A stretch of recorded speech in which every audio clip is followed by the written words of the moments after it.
ना खाऊंगा ना खाने दूंगा, नए नए कानून बनाया कि बैंक में थोड़ी जनता के बीच पहुंचते पहुंचते वो 25 पैसे रह जाता है कि भाग्य का फैसला लिखते हैं।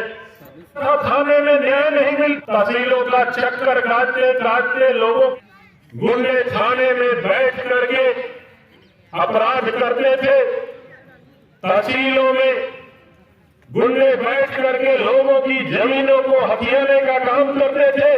उन्होंने एंटी रोमियो स्क्वाड का गठन किया, भक्तों पर गोली चलवाए, जो राम भक्तों पर अत्याचार किए, उनके बच्चे रामलला में प्राण प्रतिष्ठा का न्योता मांग रहे हैं, जो कल तक प्रभु श्री राम को काल्पनिक बताते थे। मदरसे बनवाए गए, कब्रिस्तान की बाउंड्री करवाई गई, लेकिन दी नहीं आई कि प्रभु श्री राम के मंदिर पर भी केवल उनका सारा विकास अपने परिवार पर आकर के सीमित हो जाता। अपने घर के ही लोग विधायक बने, अपने घर के ही लोग सांसद बने, अपने घर के ही लोग मंत्री बने, अपने घर के ही लोग जिले पंचायत के अध्यक्ष बने। तब वो जाति की बात नहीं करते, लेकिन जब विपक्ष में बैठे रहेंगे तो उनको जाति जाति जाति याद आती है। हजारों की बात करते हैं, जमीन पर बड़ा हसीन है उनकी जुबान का जादू, लगा के आप नसीब के मारों की बात करते हैं। साथ देश के यशस्वी प्रधानमंत्री नरेंद्र भाई मोदी जी की गारंटी, वो जो कहते हैं वो करते हैं। उन्होंने संकल्प लिया था 2014 में, जब देश में चुनाव हो रहे थे, तो उन्होंने एक नारा दिया था, ना खाऊंगा ना खाने दूंगा। और जब 2014 में देश की जनता ने देश में भारतीय जनता पार्टी की प्रचंड बहुमत की सरकार बनाई और देश में बागडोर आदित्य जी के हाथों में आई, तो 2014 के बाद से उन्होंने गरीब कल्याण, देश के नौजवान, किसान, बेरोजगार की समस्या को समझा, जाना और एक एक करके उन्होंने देश में गरीब कल्याण की योजनाओं को अमली जामा पहनाना शुरू किया। आपके ही विश्वास और आपके ही वोट की ताकत से 2014 में जब वो शपथ लेते हैं, तो उसके बाद देश में नए नए कानून बने। इस देश की महिलाओं को कैसे आत्मनिर्भर बनाया जाए, इस देश के नौजवान के हाथ में कैसे रोजगार हो, इस देश का किसान कैसे स्वावलंबी बने, इस बात की चिंता की। और पहला काम याद है हम लोगों को, उन्होंने शुरू किया, जो 50 करोड़ देशवासी जो बैंक का नाम तक नहीं जानते थे, खाता तो दूर की बात है, उन सभी 50 करोड़ देशवासियों को बैंक से सीधे जोड़ने का काम किया। और विपक्षी दल के लोगों ने उस समय एक मजाक बनाया कि बैंक में खाता खुल जाने से किस तरीके का रोजगार मिल जाएगा, कौन सा रोजगार का जन्म हो रहा है। लेकिन देश के प्रधानमंत्री की दूरदर्शी सोच के नाते उन्होंने यह काम किया और उसके बाद उनकी यात्रा शुरू होती है गरीब कल्याण की योजनाओं को लेकर के। जब तक हम बैंक में खाता नहीं खुल जाएगा, योजनाओं का लाभ नहीं मिल पाएगा, और 2014 के पहले इसी देश के प्रधानमंत्री जी का वक्तव्य आया था कि जब दिल्ली से 1 रुपया चलता है तो गांव की जनता के बीच पहुंचते पहुंचते वो 25 पैसे रह जाता है। लेकिन देश के प्रधानमंत्री जी, हम सभी लोग उनका धन्यवाद करते हैं कि उन्होंने दिल्ली से एक बटन दबाते ही आपके भाग्य का फैसला लिखते हैं। चाहे वो आपके किसान दुर्घटना बीमा का पैसा हो, चाहे वो किसान सम्मान निधि का पैसा हो, चाहे वो प्रधानमंत्री आवास का पैसा हो, चाहे वो आपके गैस सिलेंडर की सब्सिडी का पैसा हो, जितनी योजनाएं थी वो अमली जामा पहना करके दिल्ली से एक बटन दबाते ही आपके खाते में आपका अधिकार और हक पहुंचाने का काम किया। ऐसे हमारे देश के यशस्वी प्रधानमंत्री, दुनिया के सर्वश्रेष्ठ नेता ने जो कर दिया, उनकी बात को ही गारंटी मानी जाती है। और जो 2047 तक उनका विकसित भारत का संकल्प है,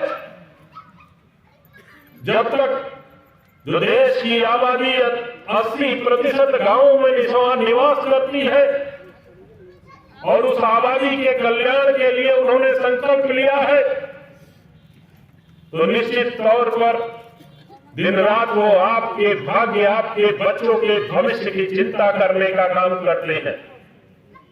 साथियों, उसी क्रम में उत्तर प्रदेश की जो हालत एकदम खस्ता हाल थी, उत्तर प्रदेश बीमारू राज्य था। उत्तर प्रदेश में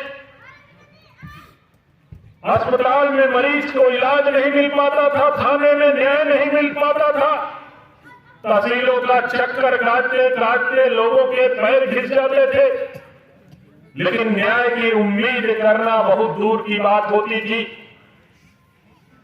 2017 में जब उत्तर प्रदेश में भारतीय जनता पार्टी की प्रचंड बहुमत की सरकार आती है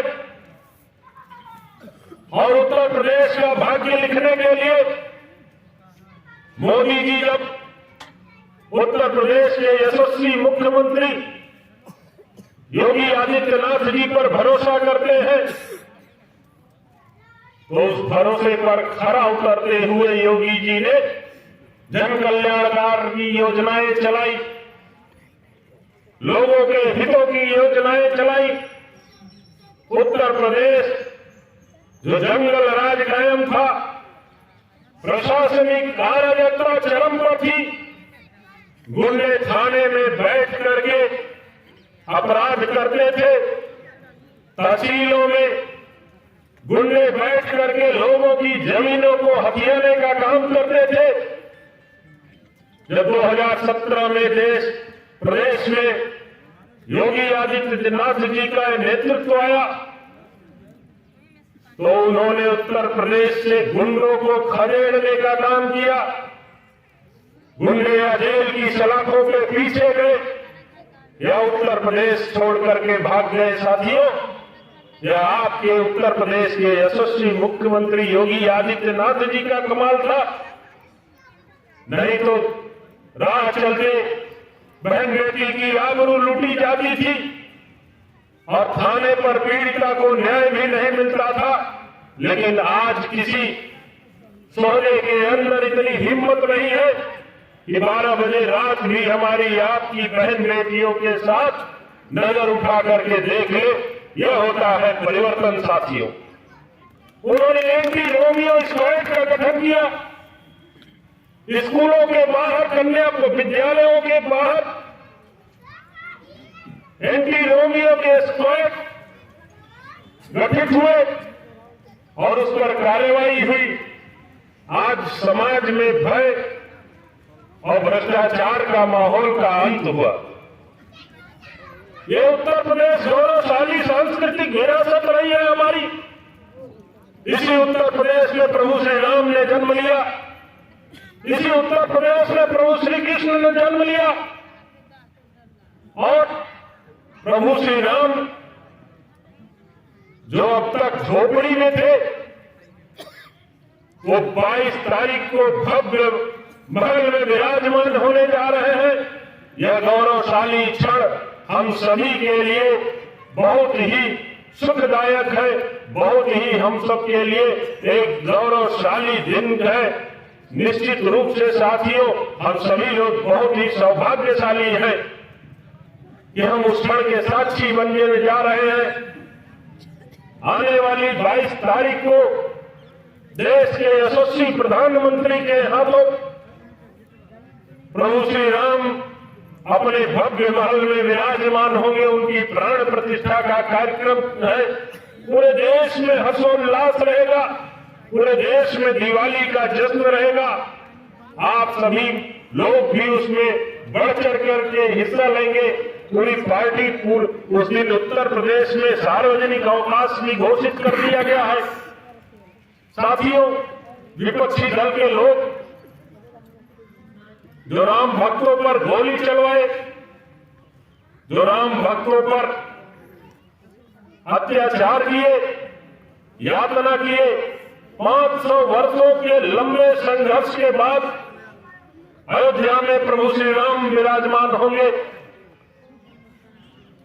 साथियों, आज उनके बच्चे रामलला में प्राण प्रतिष्ठा का न्योता मांग रहे हैं, जो कल तक प्रभु श्री राम को काल्पनिक बताते थे। साथियों,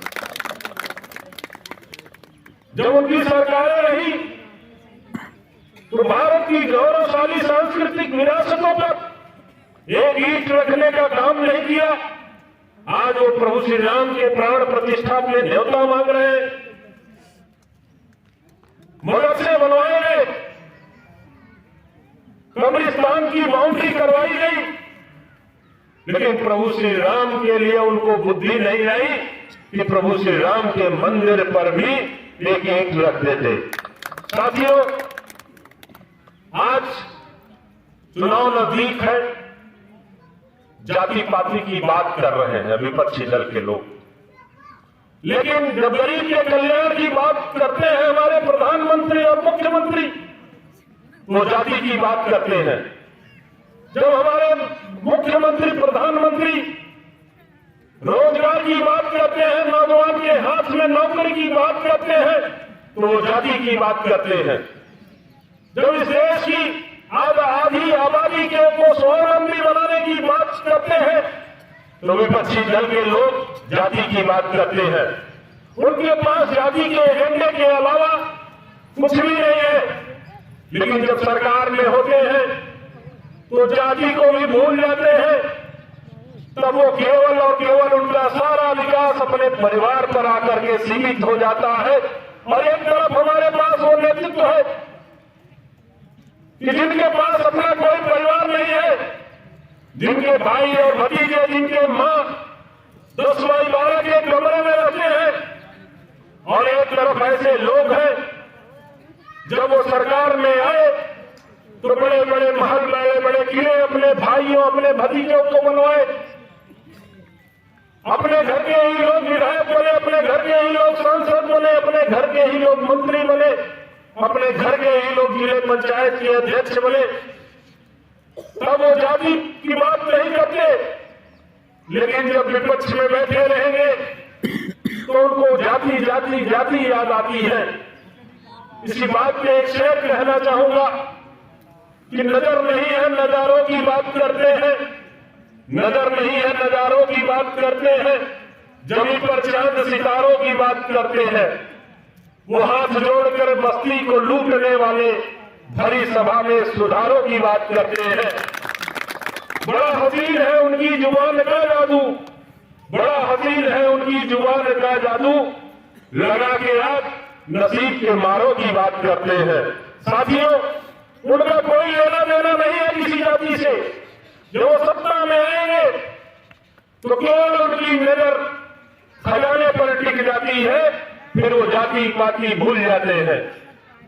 अभी चुनाव आने वाला है, 2024 का उनके लोग और उनके नेता विपक्षी दलों के आपके बीच में आएंगे, लेकिन आप सवाल करना कि हमारे पास एक दुनिया के सर्वश्रेष्ठ नेता है, हमारे पास मोदी जी जैसा सर्वमान्य नेता है, योगी जी जैसा सर्वमान्य नेता है, जो लगभग 10 वर्षों के शासन में 1 रुपए का अगर कोई माई का लाभ भ्रष्टाचार का आरोप लगा दे तो आप उनसे सवाल करिएगा कि और आपकी सरकार में आए दिन पेपरों में पढ़ा जाता था कि आज 500 करोड़ का घोटाला हो गया, आज 1 लाख करोड़ का घोटाला हो गया। तो ऐसे घोटालेबाजों से, जिनका आपके जीवन से, आपके दुख सुख से कोई सरोकार नहीं है, केवल आपको छलने के लिए जाति का नारा देंगे, पार्टी का नारा देंगे, तो ऐसे लोगों से साथियों सावधान रहने की भी जरूरत है। और निश्चित तौर पर भारत समृद्ध होने जा रहा है। मोदी जी जो कहते हैं वो करते हैं, उनकी कथनी और करनी में कोई अंतर नहीं है। तो 2024 में पुनः एक बार मोदी जी देश के प्रधानमंत्री बनने जा रहे हैं और इसी आशा विश्वास के साथ हम आप सभी का अभिनंदन करते हुए, स्वागत करते हुए अपनी वाणी। आकाश भूमि न्यूज राष्ट्रीय समाचार पत्र व वेब न्यूज चैनल, निडर पत्रकारिता की एक अनोखी झलक। लाल बटन दबाकर चैनल को सब्सक्राइब करें तथा घंटी का बटन अवश्य दबाएं ताकि सभी वीडियो की जानकारी आपको मिलती रहे। अपने आसपास होने वाली घटनाओं की जानकारी के लिए आप हमें नीचे लिखे नंबरों पर संपर्क कर सकते हैं। आप अपने आसपास होने वाली घटनाओं का वीडियो हमें व्हाट्सएप भी कर सकते हैं।